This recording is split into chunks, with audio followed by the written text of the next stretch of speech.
अस्सलाम वालेकुम and welcome to wild rush. आज की वीडियो में मैं आपको मिलवाने वाला हूँ एक ऐसे छोटे से नन्हे से प्यारे से परिंदे से बर्ड से जो कि मोनोगमस है। मोनोगमस उसे कहते हैं जो कि सारी ज़िंदगी एक ही फीमेल बर्ड के साथ गुजार दे।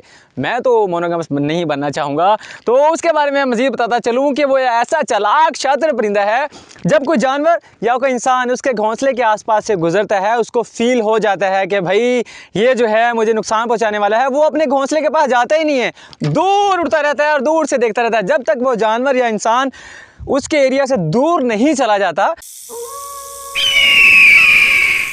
तो अभी मैं आपको सबसे पहले उस परिंदे का घोंसला दिखाऊंगा कि वो परिंदा कहाँ पे रहता है। उम्मीद है कि आप समझ जाएंगे अगर आप किसी विलेज में या किसी दूर दराज एरिया में रहते हों, क्योंकि शहर में ये परिंदे नहीं होते।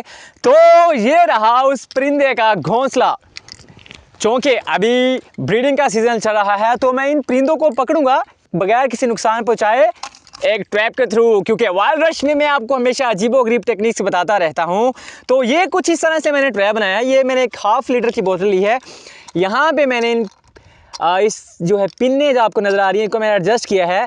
मतलब कि अगर यहाँ से कोई चीज़ आती है जाएगी तो सही, लेकिन वापस नहीं आएगी। और इसी तरह से मैंने 1 लीटर की बोतल को आगे से कट किया है और इस तरह मैं इस बोतल को यहाँ पे एडजस्ट कर दूँगा। और ये वाली साइड जो है ये मैं इस नेस्ट में, इस घोंसले में घुसेड़ दूंगा। तो जैसे ही वो बाहर आएगा वो यहाँ पे फंस जाएगा, वापस नहीं जा पाएगा। तो ये था ट्रिक इस परिंदे को पकड़ने का।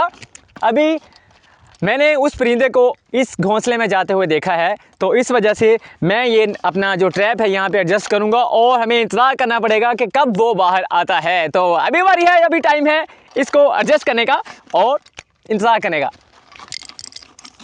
ये देखिए मैंने कुछ इस तरह से ट्रैप को फिट कर दिया है, ये यहाँ तक फिट हो गया है। तो जैसे ही वो बाहर निकलेगा वो यहाँ तक आएगा, बाहर निकलेगा, इस बड़ी बोतल में फंस जाएगा, वापस नहीं जा पाएगा। लेकिन हमें इंतज़ार करना पड़ेगा। आई एम नॉट श्योर कि वो अभी आज के दिन ही पकड़ा जाएगा या नहीं, लेकिन क्योंकि अभी ये उनके शिकार का वक्त है तो आई एम 100% श्योर कि हमें इंशाल्लाह हमारा ये परिंदा मिल जाएगा। तो इंतज़ार करते हैं। जैसा कि मैंने पहले बताया कि ये परिंदे बहुत चालाक होते हैं। अगर कोई इंसान या कोई जानवर इनके घोंसले के आसपास आता है तो अगर ये ऊपर कहीं दूर बैठे हैं तो अपने घोंसले से और दूर चले जाते हैं। अगर ये घोंसले के अंदर हैं तो घोंसले से बाहर ही नहीं निकलते। इस वजह से मुझे जाना पड़ेगा दूर, बहुत दूर, और मैं चक्कर लगाऊंगा तकरीबन आधे घंटे, घंटे, 1.5 घंटे के बाद। उम्मीद है मुझे ये मेरा शिकार मिल जाएगा, क्योंकि मैं बिल्कुल एग्जैक्ट टाइम पे आया हूँ, क्योंकि ये इनका शिकार का टाइम है। तो इंतज़ार करते हैं दूर जाके। जितना सोचा था उतना आसान इन परिंदों को पकड़ना है नहीं, क्योंकि मुझे तकरीबन 2 घंटे से ज़्यादा का वक्त हो चुका है इंतज़ार करते हुए। मैंने काफ़ी सारे चक्कर लगाए हैं, ट्रैप वैसे का वैसा ही लगा हुआ है। अगर मैं चाहूँ तो इन परिंदों को इनका घोंसला तोड़ के बाहर निकाल सकता हूँ, क्योंकि ये ब्रीडिंग का सीज़न चल रहा है तो मैं नहीं चाहता इनको नुकसान पहुँचे। इंतज़ार करते हैं, उम्मीद है कि हमें हमारा शिकार मिल जाएगा। तो अभी मुझे मेरे कैमरा मैंने बताया कि मेरे ट्रैप में परिंदा फंस चुका है।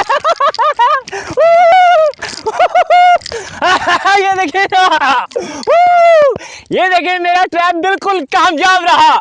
ये जैसे ही इसके अंदर यहाँ से फंसा, इसने यहाँ पे जोर लगाया और ये बोतल नीचे गिर गई और बिल्कुल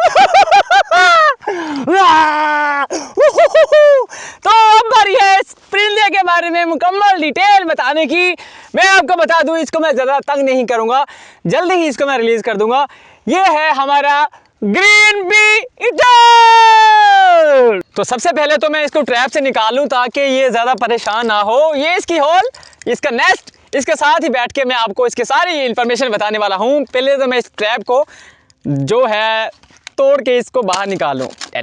ये देखें, ये एक बार इसके अंदर घुस तो गया लेकिन बाहर नहीं निकल पाया। कुछ इस तरह से होता है ये ट्रैप। आजा आजा आजा आजा आजा आजा।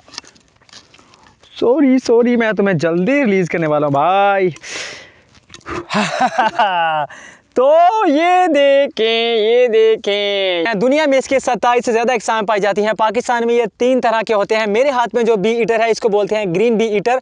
आप देख सकते हैं कि ऊपर से ये बिल्कुल ग्रीन है, नीचे से ये ब्लू शेड दे रहा है, इस वजह से इसको ग्रीन बी ईटर बोलते हैं। दिन के वक्त ये बहुत एक्टिव होते हैं, रात के वक्त ये आराम करते हैं, इस वजह से इनको ड्यूरनल बर्ड भी बोलते हैं। जैसा कि नाम से जाहिर है ग्रीन बी ईटर इनकी फेवरेट खुराक, फेवरेट गज़ा जो है वो है हनी बी। ये हनी बी को बहुत शौक से खाते हैं। इसके अलावा ये छोटे टिड्डे, तितलियां, ग्रास ऊपर जितने भी छोटे इंसेक्ट, कीड़े मकोड़े होते हैं उनको बड़े शौक से खाते हैं। ये अपने शिकार को बहुत ही बाखूबी से जानते हैं कि किस तरह से उसको पकड़ना है, किस तरह से उसको खाना है। मसलन अगर इन्होंने हनी बी शहद की मक्खी पकड़ी है या और कोई चीज़ पकड़ी है जो इन पे अटैक कर सकती है या उनमें वेनम हो सकता है, तो ये उसका पहले से स्टिंग, उसका डंक बाहर निकालते हैं या जहर वाली चीज़ है उसको पहले बाहर निकालते हैं। अपनी चूंच में पकड़ के उसको तार पे या किसी छोटी टहनी पे उसको पटक पटक से के मारते हैं। उसका जहर, उसका स्टिंग जो है बाहर निकालते हैं, फिर उसको खुद खाते हैं या अपने बच्चों को खिलाते हैं। तो कुछ इस तरह से इनके खाने का तरीका होता है। इनके बारे में मैं आपको एक और ख़ास बात बता दूं कि ये पैदाइशी कातिल होते हैं, पैदाइशी नेचुरल किलर होते हैं। इनको अपने बच्चों को ट्रेन करने की ज़रूरत नहीं पड़ती कि किस तरह से अपने शिकार को हासिल करना है, और ये कॉलोनीज़ की सूरत में रहते हैं, ग्रुप की शक्ल में रहते हैं। इस तरह की घोंसले बना के ये रहते हैं। ये घोंसला, ये होल जो है तकरीबन 5 से 6 फीट के लंबाई तक होती है, और ये ग्रुप में रहना, कॉलोनीज़ बना के रहना पसंद करते हैं। एक ग्रुप में तकरीबन 30 से 300 के करीब ग्रीन बी ईटर हो सकते हैं। इनके बारे में मैं और बड़ी मजे के बात बता दूं कि हमें ज़रूरत पड़ती है पानी के साथ बात लेने की, लेकिन इनको पानी की ज़रूरत नहीं पड़ती। ये सैंड, रेत के साथ बात लेते हैं और रेत में उलट पुलट हरकतें करते हुए नजर आते हैं। ये होता है इनका सैंड बात। और मैं आपको बता दूं, अगर आप इनको देखना चाहते हैं, आप इस तरह के टीले, नरम रेत जहाँ पे खेत हो, जहाँ पे हल्की हल्की सी घास हो, ये वहाँ पे बहुत बड़ी कसरत तादाद में पाए जाते हैं। अगर इनके मीटिंग सेशन की बात की जाए तो मार्च से लेकर जून तक इनका मीटिंग सेशन होता है, जिसमें फीमेल जो है 4 से लेकर 8 तक अंडे देती है, जिनमें से 2 हफ्तों के दौरान बच्चे निकल आते हैं। अपने ड्राई 3 दिनों में जब शिकार बहुत मुश्किल से मिलता है, मेल और फीमेल खुराक जमा करते हैं, अपने बच्चों को खिलाते हैं, बहुत ज़्यादा हिफाजत करते हैं। बच्चे 26 से लेकर 28 दिनों तक बिल्कुल जवान हो जाते हैं अपने घोंसले को छोड़ने के लिए, और 28 से 29 दिनों के बाद अपना घोंसला छोड़ देते हैं। जब इनको ठंड लगती है सर्दी में, तो ये ग्रुप की सूरत में कंधे के साथ कंधा मिला के, पंख के साथ पंख मिला के बहुत सारे परिंदे एक ही लाइन में बैठते हैं। इस अमल को हडलिंग बोलते हैं। हडलिंग के थ्रू जो है ये अपनी सर्दी को कम करते हैं। ये वो परिंदा है जो एक ही फीमेल के साथ अपनी पूरी ज़िंदगी गुजारता है, और इस अमल को मोनोगमस कहते हैं। मेल और फीमेल जो है अपने बच्चों की, अपने अंडों की, अपने घोंसलों की बहुत ही बेहतरीन तरीके से हिफाजत करते हैं। ये ऊंची तारों, ऊंची टहनियों, ऊंचे दरख्तों पे बैठना पसंद करते हैं।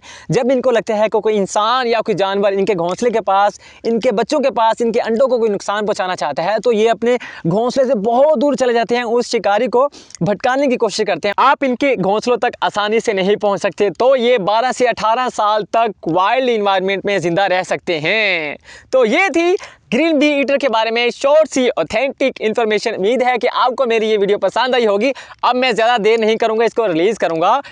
तो मज़ीद इसी तरह की वीडियोस को देखने के लिए अभी मेरा YouTube channel wild rush subscribe करें, ताकि मेरी आने वाली हर वीडियो आप तक सबसे पहले पहुँचे। तो मिलते हैं किसी और वीडियो में, किसी और इंसेक्ट, बर्ड, एनिमल, रेप्टाइल के साथ। देखते रहिएगा वाइल्ड रश। अब टाइम है इसको रिलीज़ करने का, तो बाय।